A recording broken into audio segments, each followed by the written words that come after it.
Assalamu alaikum and it's welcome back on e-learning Pashto online YouTube and WhatsApp class. I hope guys you are fine and doing well. In today's class we will be looking at file 4B. Like always we will start from vocabulary section, then we will move on grammar, and we'll have some other lesson as well. Let's get to the vocabulary. Our topic is that's a cool car. زمانګه د نن ورځې درس موضوع ده that's a cool car معنا هغه یو ډیر ښکلی موټر دی یا هغه یو ډیر ښه موټر دی. دغه ځای کې کول ختم ویل کېږي او خط ښکلی ته هم ویل کېدی شي خو هدف یې دا نه دی چې یخ. راځو لومړی vocabulary یا لغتونه اخلو. Listen and repeat after me. Cool, cool, come on, come on, color, color, very, very, no way, no way, opposite, opposite, highlighted, highlighted, highlighted, prefer, prefer, luxurious, luxurious, safe, safe, agree, agree, disagree, disagree, popular, popular, also, also, convertible, convertible, park, park, dark hair, dark hair, blonde hair, blonde hair. vocabulary bank کې موږ سره څه common adjectives دي. لومړی هم هغه صفتونه چې کلر اړوند دي.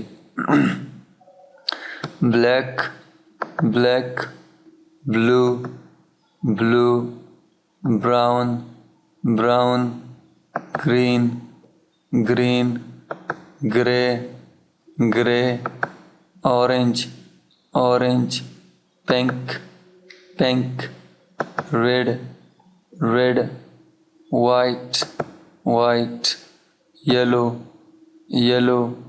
What color is it? What color is it? It's blue. It's blue. اوسم یو څه نور common adjectives اخلو. good, good, bad, bad, small, small, big, big, cheap, cheap, expensive, expensive, easy, easy, difficult, difficult, slow, slow, fast, fast, new, new, old, old, long, long, short, short, tall, tall, great, great, beautiful, beautiful, ugly, ugly, terrible, terrible, handsome, handsome. That was among the file 4B section vocabulary. د نن ورځې vocabulary کې موږ عموما په adjective اړوند لغتونه مو واخیستم. هغه لغتونه چې موږ ته نور چیزونه ستایي یا هم توصیفوي. په دې هیله چې دا لغتونه تاسې د هر څه د مخه واخلئ، زده یې کړئ، مثالونه ورته جوړ کړئ. کله چې مطمئن شولئ نو بیا په دویم قدم کې تاسې کولی شئ کتاب کې چې کوم درس اوسي هغه تاسې ولولئ. بله موضوع دا چې د فایل 4B کم ګرامر بخش چې دی هغه موږ په تیر فایل 4A سیکشن کې موږ تشریح کړی و. زموږ موضوع دغه ځای کې adjective و، نو د adjective اړوند موږ وغږېدلو تعریف مو واخیسته او یو څه اړوند نور نوټونه مو واخیسته.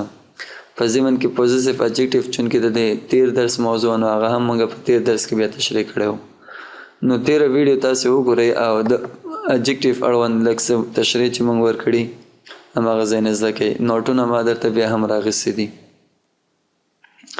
وروستی موضوع کله چې تاسې د کتاب درس مو وویلي، وروستی قدم کې کمیونیکیشن بانک کې موږ سره یو څه پوښتنې دي د دغه یونټ اړوند نو تاسو کولی شئ دغه پوښتنې تاسو یو بل نه وکړئ که چېرې د پارټنر لرئ پارټنر نه دا پوښتنه وکړئ او که چېرې د پارټنر نه اوسي خپله پوښتنه هم له ځان نه وکړئ او ځوابونه هم بېرته له ځانه ورکړئ پوښتنې په دې ډول دی وایي can you name a few colors in English can you name a few colors in English وایي آیا تاسو په انګلیسي کې د یو څو رنګونو نومونه اخیستی شئ what color is your cloth what color is your cloth ستاسې کالي کوم رنګ دی what is your favorite color what is your favorite color ستا د خوښې رنګ کوم یو دی ask 3 questions with what color وایي یو 3 پوښتنې په what color سره تاسې وکړئ what is your dream car what's your dream car ستاسې د ارمان موټر کوم یو دی یا ستاسې د خوښې موټر کوم یو دی are cars important why are cars important why آیا موټرې مهمې دي هو یا نه ولې can you drive آیا ته موټر چلوی شي or can you ride آیا تاسې بایسیکل چلوی شئ یا موټرسایکل what kind of car do you want what kind of car do men want نارینه څه ډول موټرې غواړي and how about women او ښځې څه ډول موټرې غواړي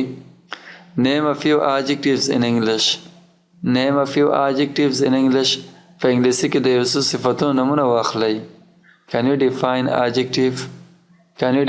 adjective آیا adjective تعریفوی شئ دا و زمونږ د نن ورځې د کمیونیکیشن بانک اړوند درس چونکې د نن ورځې درس کې موږ سره وکابلري لږ څه زیات دي او په ضمن کې د ګرامر سیکشن ریویو هم غواړي نو د نن ورځې درس لپاره به موږ ته همدومره کافي اوسي په راتلونکي ویډیو کې به موږ د فایل 4B د کتاب درس واخلو تر هغې چې تاسو سره زه په راتلونکي درس کې یو ځای کېږم تاسو ټولو ته ښه وختونه